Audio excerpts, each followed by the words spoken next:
بسم الله الرحمن الرحيم والليل إذا يغشى والنهار إذا تجلى وما خلق الذكر والأنثى إن سعيكم لشتى فأما من أعطى واتقى وصدق بالحسنى فسنيسره لليسرى وأما من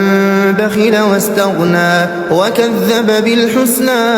فسنيسره للعسرى وما يغني عنه ماله إذا تردى إن علينا للهدى وإن لنا للآخرة والأولى فأنذرتكم نارا تلظى لا يصلاها إلا الأشقى الذي كذب وتولى وسيجنبها الأتقى الذي يؤتي ماله يتزكى وما لأحد عنده من نعمة تجزى إلا ابتغاء وجه ربه الأعلى ولسوف يرضى.